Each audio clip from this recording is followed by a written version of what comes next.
Kung may mapanood kayo na video guys ng mga affiliate na nagsasabi na huwag kayong mag-follow to follow. So huwag kayong maniwala kaagad.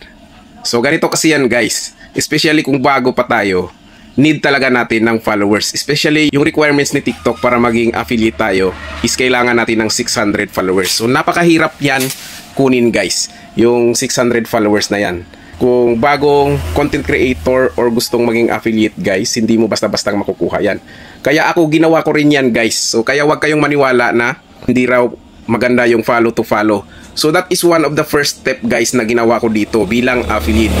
So that is very helpful guys. So yung followers ay merong count yan guys. Meron niyang advantage. Kaya pwede mong gawin yan. Walang bawal dito guys. We are allowed guys. Yung account natin, yung bawat account natin ay allowed tayo up to 10,000 na pwede nating i-follow.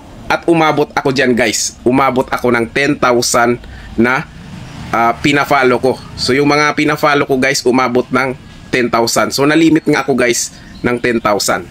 Yung maximum natin guys. So nahit ko yun guys nung bago pa lang ako dito. So I'm still exploring that time guys. So kailangan mo yan. Pwede mo yan gawin. So walang bawal dito guys sa TikTok. Ang importante lang guys, kapag meron ka ng 600 followers, pwede ka nang huminto sa pag follow to follow or pwede mong i-continue rin yung pag follow to follow guys. Kasi useful din yang maraming followers pagdating sa mga free samples kung gusto mong mag-request ng free samples. So by the way guys, nandito ako ngayon sa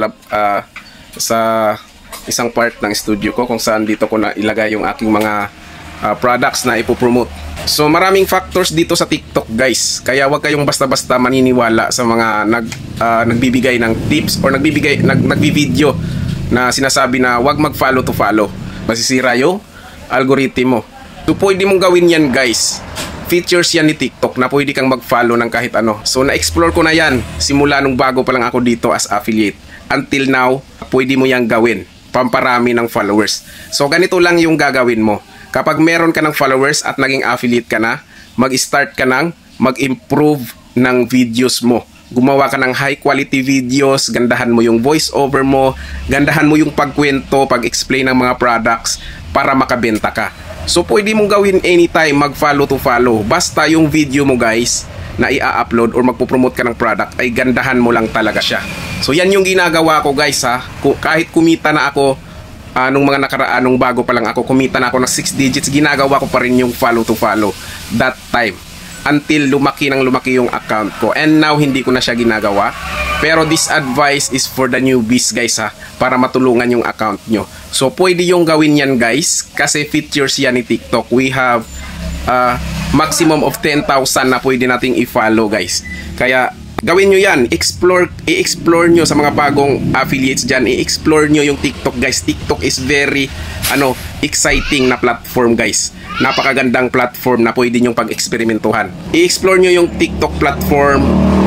I-experience nyo lahat guys yung mga features ni TikTok, gamitin nyo. Makikita nyo yung advantages guys and disadvantages, and madidiscover nyo kung ano yung fit na features para sa inyo. So good luck sa lahat ng affiliates guys. At kung gusto nyo maka 6 digits tulad namin, magsipag lang kayo, gumawa ng high quality videos, and gandahan nyo yung voice over nyo. And don't forget guys to repost, like, follow yung account natin para ma-notify ko kayo every time na may tips ako na ilalabas dito.